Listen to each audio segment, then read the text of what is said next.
उस गांव की एक वृद्ध महिला थी और वैश्य जाति की महिला थी और भगवान कथा श्रवण करती थी, बड़ी मस्त रहती थी। लेकिन दुर्भाग्यवश उनके घर में कोई था नहीं, अकेली थी वो।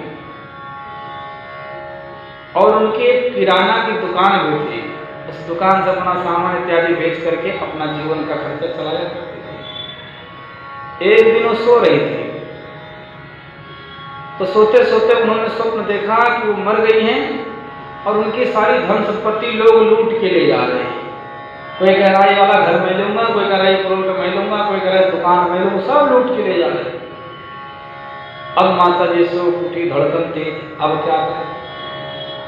तो उन्होंने अपने वैश्य समाज को बुलाया और सभी वैश्यों से कहा, देखो मैं अकेली हूं, मेरा कोई नहीं सिवाय भगवान के। तो लोगों ने कहा फिर? बोले मैं सारी संपत्ति बिहारी जी को दान करना चाहूँ। किसको? बिहारी जी को। और गांव में ही बिहारी जी का मंदिर। तो लोगों ने कहा एक बार सोच लो माता जी। बोले सोच रखी हुई है ही मेरे आपके पीछे कौन?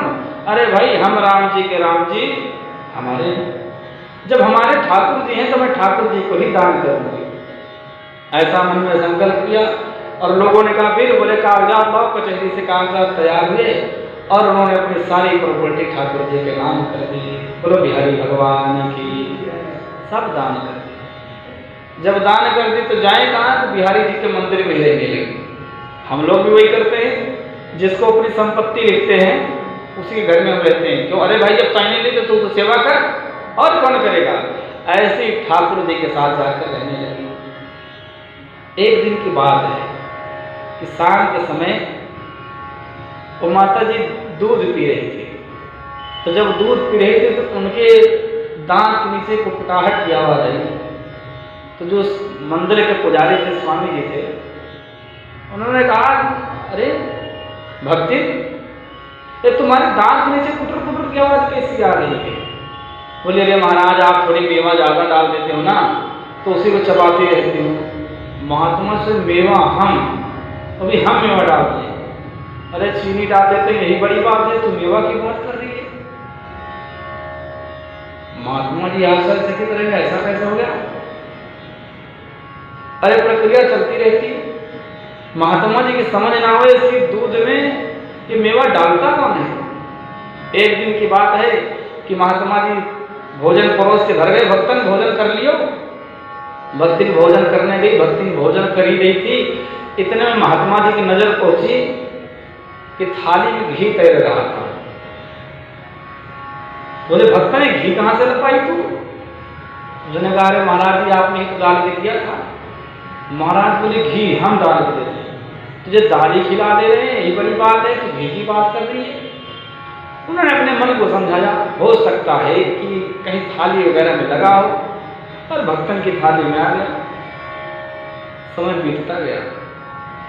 एक दिन की बात है, महात्मा जी आरती कर रहे थे तो ठाकुर जी के हाथ में यहाँ कपड़े में घी लगा था।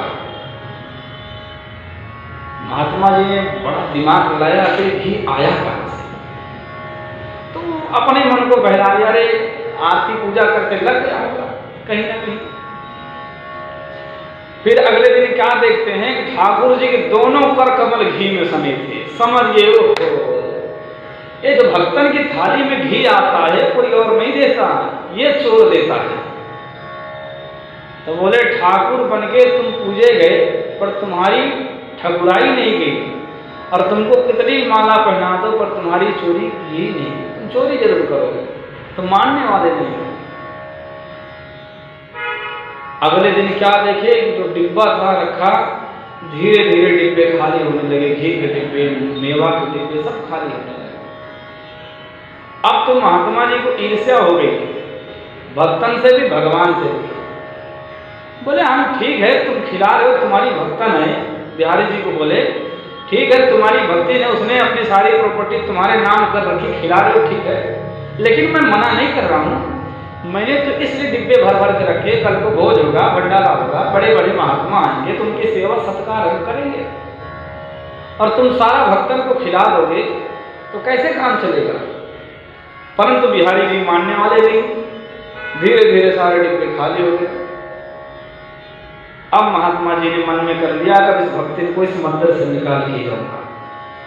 अगर ये मंदिर में रहेगी तो सारा मंदिर खाली हो जाएगा। तो लेकर के माला गेट पर बैठ गए। बोलो जय सिया राम। माला लेकर गेट पर बैठ गए और जो आवे उससे कहते, वो भक्तिन है ना, तो देविया कहती हाँ हाँ भक्तिन।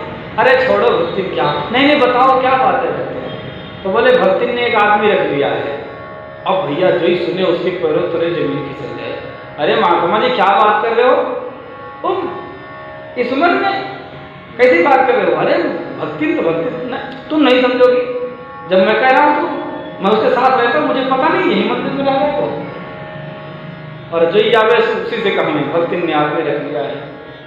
अब ऐसी बातें बड़ी जल्दी फैला करती हैं, और कोई बात फैले ना फैले, लेकिन ऐसी बातें बहुत जल्दी फैला करती हैं। बोलो जय सिया राम।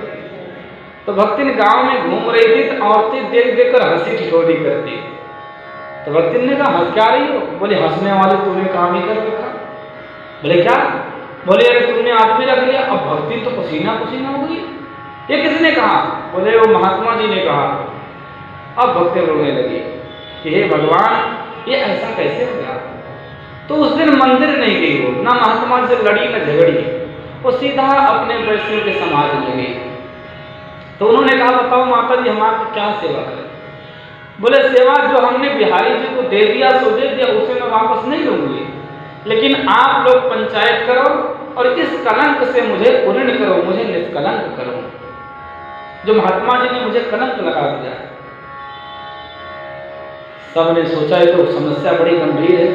सबने विचार करा अगर महात्मा जी की बात में सच्चाई हुई तो भक्ति को हम समाज से बाहर कर देंगे, और महात्मा अगर झूठ बोल रहा होगा तो उसे समझाएंगे तुम्हें ऐसे नहीं करना चाहिए किसी के साथ। दोपहर का समय, सारे वैश्य समाज के लोग मंदिर की तरफ चले और महात्मा जी ने जो देखा इतनी भीड़। बोले भैया ना तो आज एकादशी है, ना जन्माष्टमी, ना रामनवमी, इतनी भीड़ कहाँ चली जा रही। तो पीछे भक्ति को देखा तो ही समझ गए हो यही लेकर आ रही होगी, इसी की सारी करामात है। तो जो लोग गलती करके रखते हैं ना तो पहले ही बोलना शुरू कर देते हैं। जिसके मन में खोट होता है वो पहले ही बोलना शुरू करता है। बोलो जय सिया राम। जैसे लोग आए वैसे ही कोई कुछ बोला नहीं। महात्मा जी अपने आप इस भक्तिन, जो भक्ति ने इसके बड़े करामात हैं। मंदिर के घी के डिब्बे खाली हुए जा रहे हैं, मेवा के डिब्बे खाली हुए चले जा रहे हैं, फल कहाँ जा रहे हैं कुछ समझ नहीं आ रहा। तो लोगों ने कहा महाराज ये कहो चोरी करती है, लेकिन ये कलंक क्यों लगा रहे हो। बोले नहीं चोरी नहीं करती, इतनी ईमानदार है, इसकी ईमानदारी को मैं भी बलिहारी करूँ। तो फिर ये कलंक कैसे तुम लगा रहे हो। बोली ये नहीं, ये बिहारी ही चोरी करते हैं। इसके लिए कौन करते हैं, इसके लिए बिहारी जी चोरी करते हैं। अब सब गांव वालों की आंखों में आंसू आ गए। बोले महाराज आज से भक्तिन का ठेका तुम छोड़ दो, आज से भक्तिन हम लोगों के पास रहे, हम लोगों के पास रहे। किसी संत कहते हैं कि धन्य है वे लोग जिनको बिहारी जी के साथ झूठो कलंक भी लग जाए, वो भी धन्य है। गांव वाले समझा बुझाकर भक्तिन को बोले चलो माँ तुम हमारे घर चलो। तो बोली नहीं मैं नहीं कहूँगी, मैं यही रहूँगी। और सब लोग चले गए। भक्तिन बैठ के रो रहे थे। तो महात्मा जी ने भोजन तैयार किया और भोजन ले गए। बोले लो खा लो। उसने कहा नहीं नहीं मुझे भूख नहीं। बोले हाँ तुझे कहाँ से भूख होगी, अब तो बड़े बड़े लाला लोग तेरे को खिलाने के लिए तैयार हैं, अब तो मुझे महात्मा के हाथ से कहाँ खावेगी, अब तो बड़े बड़े लाला लोग तेरे आगे पीछे घूमेंगे। बोली मुझे नहीं खाना, नहीं खाना, ले जाओ। महात्मा जी की उदास, कोई बात नहीं मत खाओ। भोजन करके महात्मा जी अपने कमरे में चले गए और वहाँ भक्तन जा करके बिहारी जी के मंदिर के सामने रोने लगे कि बिहारी जी आखिर ये कैसा कलंक लगा प्रभु, अब मुझे धरा पर नहीं रहना है। और जब आंसू छलका कर रोई है, ठाकुर जी कपाट खुले मंदिर के और भगवान साक्षात वहां पर प्रकट हो गए। बोलो वृंदावन बिहारी लाल की। इतना तेज पुंज प्रकाश फैला और भक्तिन के हृदय से तेज निकला और भगवान में जाकर विलीन हुआ। इतने में पुजारी बाबा निकले और उन्होंने देखा कि भक्तन भगवान के साथ जा रही, जैसे दौड़े हैं वैसे कपाट बंद हो गया। यह दृश्य थोड़ी देर में अदृश्य हो गया है।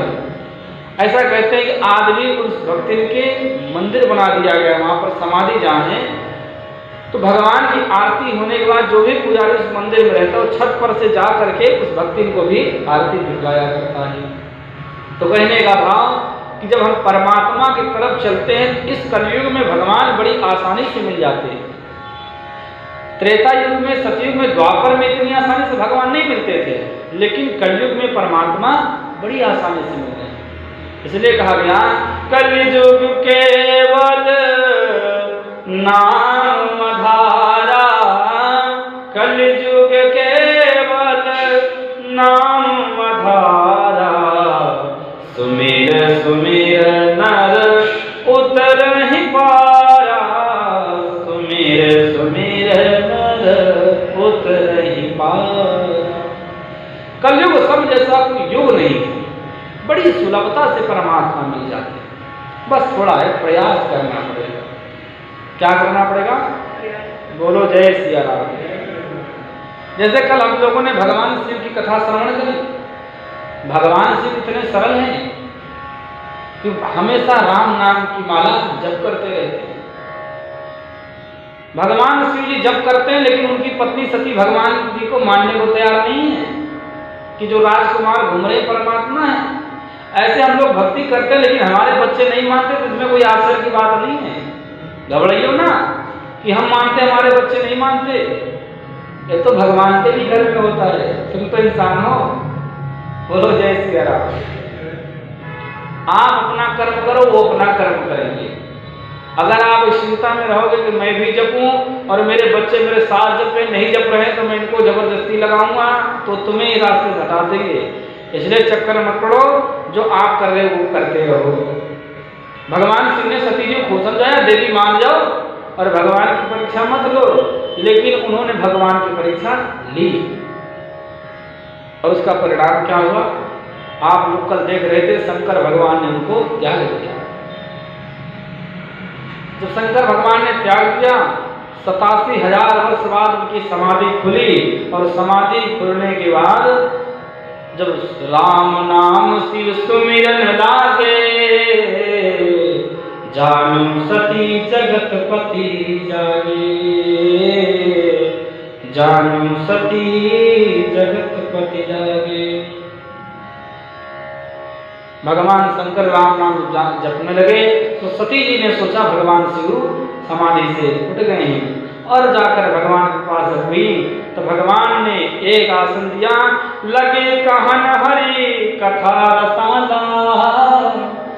आसन सामने बिठा दिया, दिन बैठो कथा सुनो। और कथा सुन रही थी, उसी समय की बात है, दक्ष प्रदेश भये तेहि काला। उसी समय ब्रह्मा जी ने दक्ष को प्रजापतियों का राजा लागू कर दिया, बना दिया। और दक्ष को जैसे ही मौका मिला अहंकार कर उसने शिव जी से अपने अपमान का बदला लेने के बहुत बड़ा यज्ञ करा, और यज्ञ में सबको निमंत्रण दिया, लेकिन शंकर भगवान को निमंत्रण नहीं दिया। इधर कथा देवी सुन रही थी, ऊपर से विमान उड़ने लगे। श्री सती जी कहती, प्रभु ये विमान कैसे जा रहे हैं? भगवान ने कहा, विमानों के चक्कर मत पड़ो, तुम भगवान को सुनो। और प्रायः हमारे साथ भी यही होता है, जब हम कथा श्रवण करते हैं तो हमारे मन में नाना प्रकार के विमान उड़ने लगते हैं। बोलो जय सिया राम। तो जैसे वक्ता आपको जगाता रहता है, बोलो जय सिया राम, राधे श्याम, श्री कृष्ण भगवान क्यों जगाते? कहीं आपका मन भटक ना जाए। वक्ता को भजन गाने पड़ते हैं, चौपाई बोलनी पड़ती है। ऐसे भगवान ने कहा, देवी आप कथा सुनो। बोले नहीं, मुझे बतलाओ ये सब जा कहाँ है? तो शंकर भगवान ने कहा, देवी ये तुम्हारे पिताजी के यहाँ यज्ञ हो रहा है और ये सब वही जा रहे हैं। तो बोले पिताजी के यहाँ यज्ञ हो रहा है और हमें पता तक नहीं है। बोले देवी नहीं को जन्मा अस जगमाही, प्रभुता पाहि जाहि मद नाही। इस संसार में ऐसा कोई जन्म नहीं लिया जिसको पद मिले और अहंकार न हो। जिसको पद मिले और अहंकार न हो ऐसा तो कोई है ही नहीं। किसी को जरा सा पद मिल जाए, एक प्रधान भी होता है हमारे यहाँ का, एक साइन करने के लिए 15 दिन चक्कर लगवाता है। लगवाते कि नहीं लगवाते?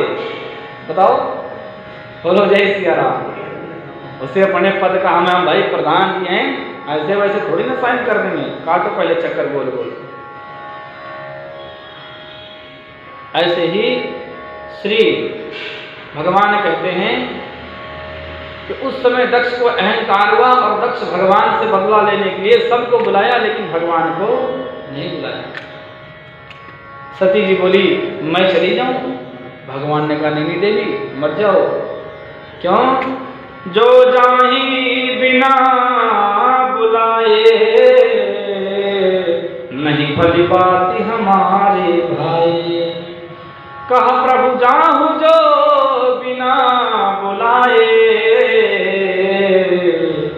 नहीं भली बात हमारे भाई। हे देवी बिना बुलाए नहीं जाना चाहिए। क्यों? सामने वाले के मन में क्या चलता है, आखिर तुम क्यों जाओगी? सती जी नहीं मानी, बोले नहीं प्रभु, पिताजी हो सकता है उन्होंने कहा होगा और संदेशा नहीं आ पाया होगा। बोले देवी अगर वो किसी को ना बुलाते तब तो हम जाते। उन्होंने हमारे पड़ोसी को निमंत्रण दे दिया और हमें नहीं दिया, तब जाना चाहिए? नहीं जाना चाहिए। हाँ अगर दुख होता तो हम चलते, लेकिन सुख में बिना बुलाए जाना नहीं चाहिए। और क्यों ना ही अपना मायका हो, क्यों ना ही अपने घर परिवार के लोग हों, बिना बुलाए नहीं जाना चाहिए। बोलो जय सिया राम। श्री तुलसीदास जी लिखते हैं आवत ही हर से नहीं नयन नहीं सने, तुलसी ता घर न जाइए चाहे कंचन बरसे में। जो लोग आपको देख करके प्रसन्न न हो, उनके हृदय में आपके लिए प्रेम न उमड़े, ऐसे लोगों के यहाँ मत जाओ चाहे पूरी संपत्ति आपको दान कर दे।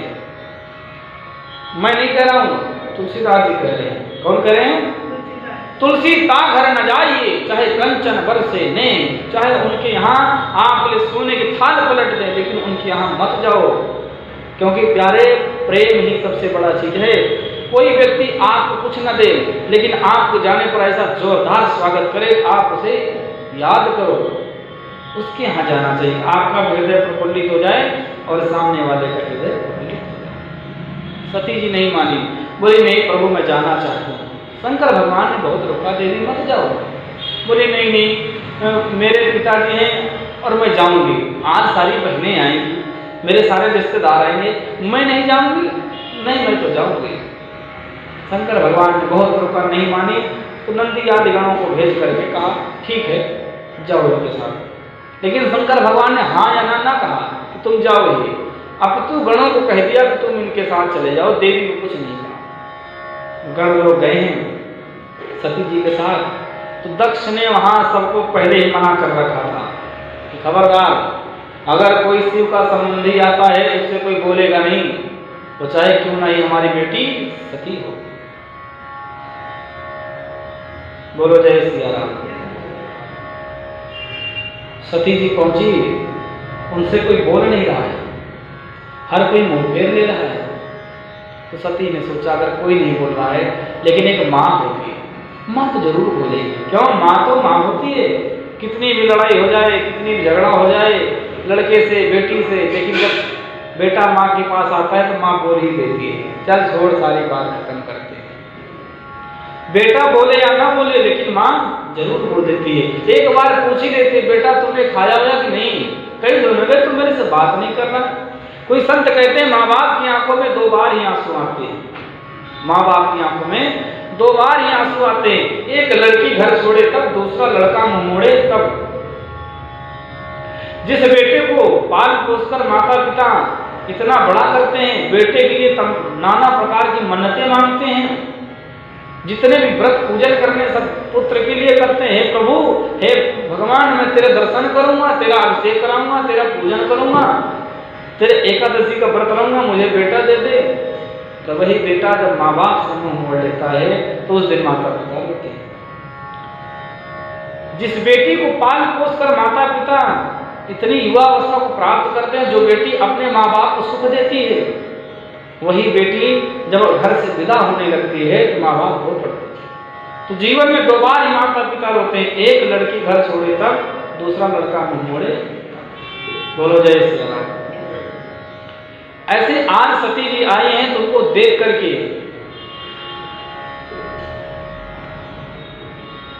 दक्ष की पत्नी दौड़ पड़ी और सादर भले मिली माता,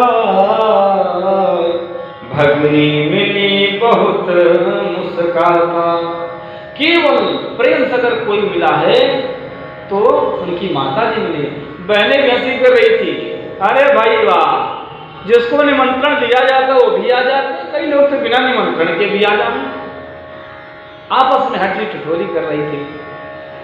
सती जी कुछ नहीं बोली।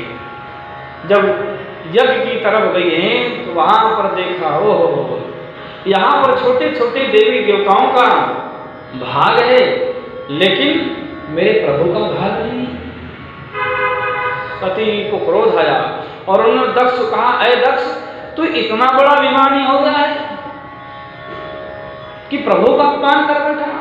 दक्ष, उस समय को याद कर जब तू तपस्या कर रहा था, मेरी तपस्या कर रहा था कि मैं तेरी पुत्री बनूं, तो मैं प्रकट होकर मैंने तुझसे एक ही बात कहा था, दक्ष, तू मुझे अपनी पुत्री के रूप में प्राप्त करना तो चाहता है, लेकिन कभी भी भोलेनाथ का अपमान मत करना।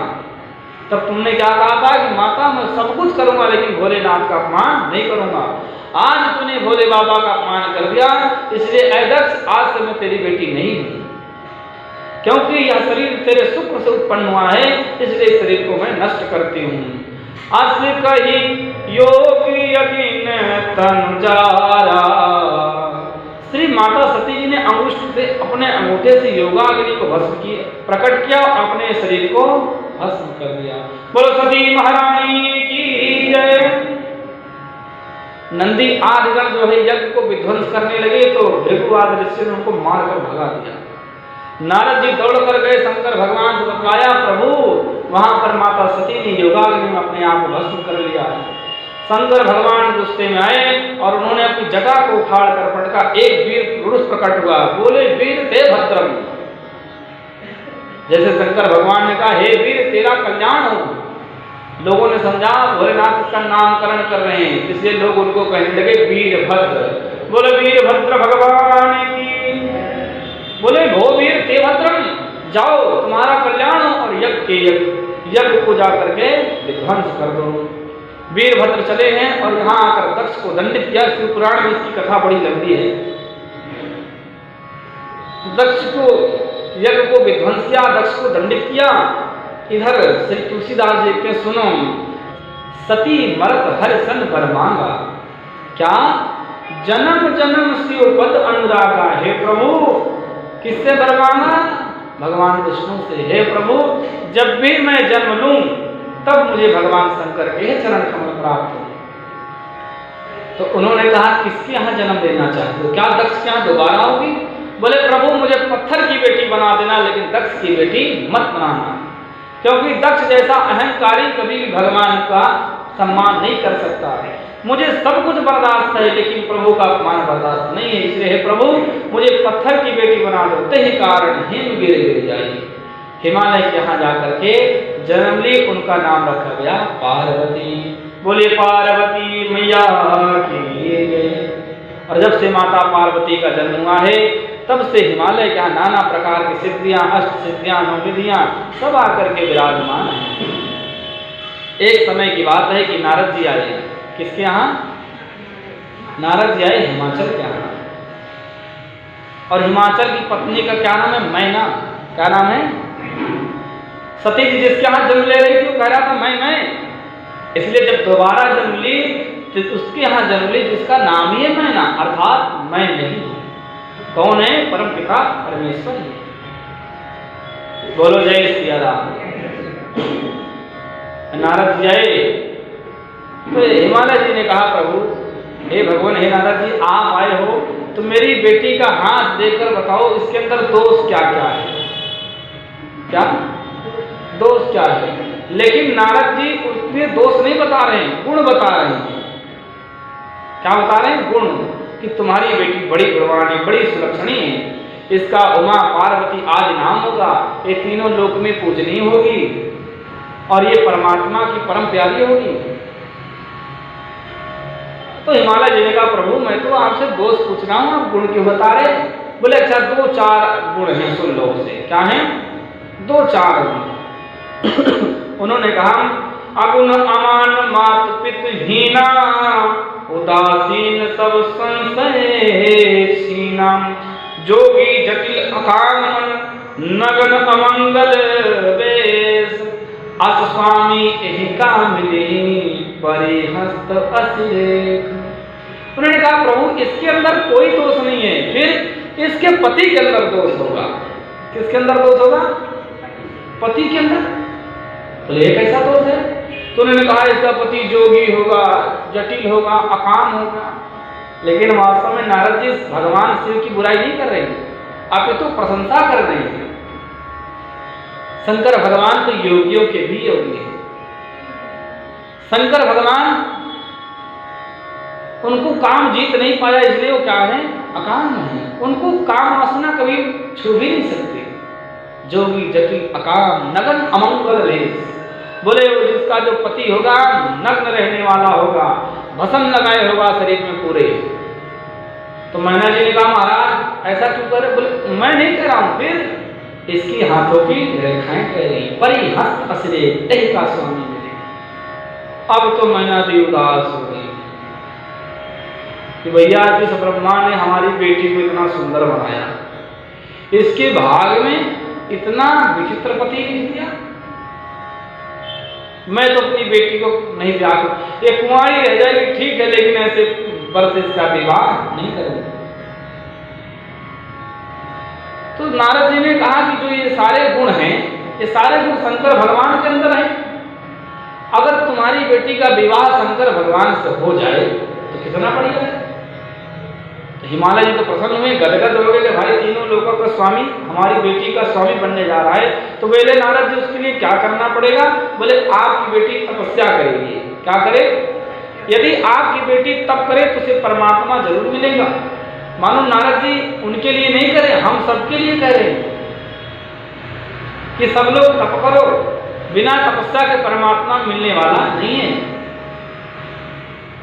अच्छा हम लोग निर्छल भी नहीं हो सकते, कितना भी निर्छल हो जाए, लेकिन मन के कहीं न कहीं कोने में कपट आ ही जाता है। बड़े बड़े लोग अभ्यास करते हैं, साधना करते हैं, घर छोड़ते हैं, महात्मा बन गए, और महात्मा बनने के बाद फिर उन्होंने तपस्या पूजा करी, फिर चेलों और चपाटों के चक्कर में पड़ जाते हैं। फिर उन महात्मा जी को भूख लगती कहेगी कि हमारा नाम हो। क्या हो? हमारा नाम हो, लोग हमको जाने, हमारे पास शिष्य हो, हमारे पास गाड़ी घोड़ा हो, आश्रम हो बड़े। जो व्यक्ति 50 गज जमीन छोड़ देता है, आगे चल के इतनी माया प्रबल हो जाती है कि वह 1000 एकड़ जमीन पर कब्जा मारता है जाकर के।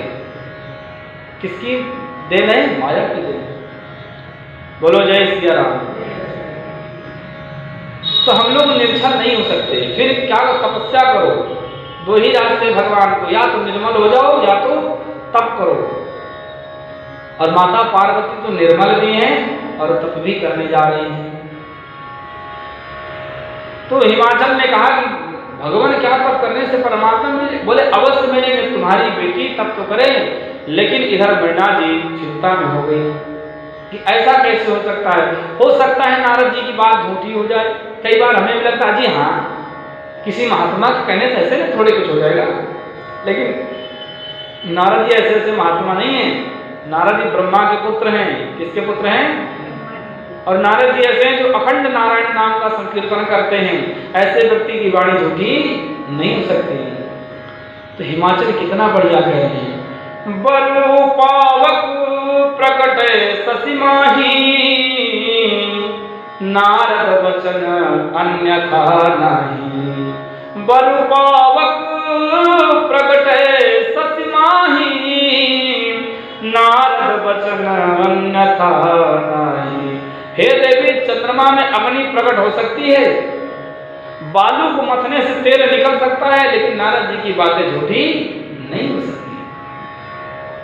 इसलिए हे देवी, हमारी बेटी को तप करने जाना चाहिए, क्योंकि जब वो तप करने जाएगी तभी तो भगवान को पाएगी।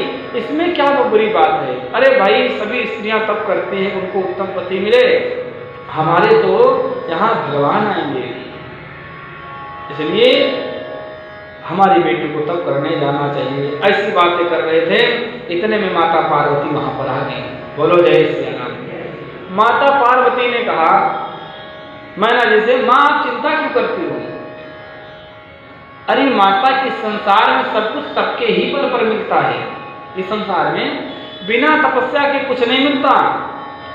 अब तप के कई सारे रूप हो जाते हैं। अरे भाई, आप घर मकान बनाओगे, वर्षों की तपस्या होती है, कमाओ, पैसे इकट्ठा करो। कितने दिन हम अपने पेट काट काट के पैसे इकट्ठा करते हैं, जब जाके घर मकान बनता है। बच्चे पालने में कितने तपस्या करनी पड़ती है। माँ से पूछो कि वो 9 महीने उस बालक को गर्भ में रखना, 9 महीने कितनी कठिनाई होती है, वो माँ जाने। ये तपस्या ही तो है। और उसके बाद वह बालक जन्म ले तो उस बालक का लालन पालन करना कितनी बड़ी तपस्या है। एक जीवन बिना तपस्या के संभव नहीं है। इसलिए हे माँ, हमें तप करना चाहिए, क्योंकि तप बल प्रपंच करई विधाता, तप बल रचई प्रपंच विधाता, तप बल विष्णु सकल जगताता, तप बल विष्णु सकल जगताता, तप बल शिवहिं करहि संहारा, तप बल शिवहिं करहि संहारा, तप बल शेष धरे महि भारा, तप बल शेष धरे महि भारा। अर्थात उन्होंने कहा, तप बल रचई प्रपंच विधाता। ब्रह्मा जी ने तपस्या करके सृष्टि की रचना करी और भगवान शिव तपस्या करके इस सृष्टि का पालन कर रहे हैं। भगवान विष्णु तपस्या करके इस सृष्टि का पालन कर रहे हैं और भगवान शिव तपस्या के बल पर ही इस सृष्टि का संहार करते हैं। और तप के बल पर ही शेष नाग इस धरती को अपने सिर पर धारण किया है। इसलिए हे माँ, ये सारी सृष्टि किसमें है? तपस्या पर ही रुकी है। इसलिए मुझे तपस्या करने में कोई आपत्ति नहीं है। बोलो जय श्री राम। कितना बढ़िया बताया माता जी ने। और हम सब लोग यहाँ कर रहे हैं, अपना घर बार छोड़कर आए हैं। भाई ठंड में अपना सारे बूढ़े लोग हैं, अपना रजाई में हाथ पैर डाल के बैठ जाते, यहाँ भगवान कथा सुन रहे हैं। सुबह कई लोग हम देखते हैं कि मंदिर भी आ जाते हैं। तो क्या है? तपस्या है। और मैं आपको बताऊं, कलयुग में केवल 12 वर्ष की तपस्या है। बस कितने वर्ष की? 12 वर्ष। अगर 12 वर्ष आपने भगवान को दे दिया भक्ति भाव से, फिर आपको परमात्मा की प्राप्ति हो जानी है, उसमें कोई संशय नहीं है। क्योंकि कलयुग सम कोई युग नहीं है। अब आपको जन्म जन्मांतर तपस्या करने की जरूरत नहीं है। केवल और केवल भगवान के लिए आप ज्यादा नहीं 12 वर्ष दे दो। अब आप नहीं महाराज इतनी उम्र से कर रहे, पता नहीं है कि आगे 12 वर्ष रहेंगे कि नहीं रहेंगे, तो कोई बात नहीं, जितना अभी से शुरू कर दो। आप अभी से भगवान नाम संकीर्तन शुरू कर दो, अखंड नाम जपो। भगवान का नाम अपवित्र को पवित्र कर देता है। इसलिए कभी ये मत सोचना कि हमने नहाया नहीं है, भगवान का नाम नहीं ले, हमने अभी ये नहीं करा, भगवान का नाम नहीं ले। नहीं, एक मंत्र आता है, जब हम लोग कर्मकांडी लोग हवन पूजन कराने जाते हैं तो सबसे पहले वही मंत्र बोलते हैं, ओम अपवित्रः पावित्रो वा सर्वावस्थांगतोऽपि वा यस्मरेत पुंडरीकाक्षं सहावयभ्यन्तरः शुचिः। तो जो पंडित कहते हैं अपवित्रः, तुम चाहे अपवित्र हो या पवित्र हो, अपवित्र व सर्वावस्थान, किसी भी अवस्था में, पवित्र हो चाहे अपवित्र हो, नहाए हो कि नहीं नहाए हो, किसी भी अवस्था में हो। फिर या स्मरित पुंडरीकाक्षः, जब आप भगवान का स्मरण करते हो तो सह भयभ्यन्तरः शुचिः, आप अंदर और बाहर से दोनों से क्या होते हैं? पवित्र हो जाते हैं। तो इसलिए आप इस चक्कर में मत पड़ो कि हमने नहाया कि नहीं नहाया, हमने भोजन किया कि नहीं किया। नाम संकीर्तन करते रहो, सीताराम सीताराम सीताराम सीताराम। क्योंकि हमने भगवान से प्रार्थना करी है, प्रभु कि धरा पर मैं जाऊंगा तो हर सांस में आपका नाम लूंगा। भगवान ने कहा मैं क्या करूं? तो आपने कहा कि प्रभु हमें मानव जीवन दे दो। कौन सा जीवन दे दो? मानव तन दे दो प्रभु, हर सांस पे आपका नाम होगा, झूठ नहीं बोलता हूं। भगवान ने कहा ठीक जाओ। तो भगवान ने तो हमें जन्म दे दिया मानव का, लेकिन क्या हम अपनी बात पर खरे हैं? बोलो, खरे हैं अपनी बात पर? हर सांस पे भगवान का नाम ले पा रहे हैं? नहीं ले पा रहे। क्यों? ये माया बड़ी बलवान है, इतनी तेज जगड़ती है कि एक बार व्यक्ति लोहे की संकलों से बना होगा, आजाद हो जाएगा, इसे चारों तरफ दीवारों में जड़ दो निकल जाएगा, लेकिन जो माया में फंस गया वो नहीं निकल पाता। बड़ी बलवान है। बोलो जय सिया राम। अतएव यदा कदा जब भी समय मिले हरि का नाम करते रहना चाहिए।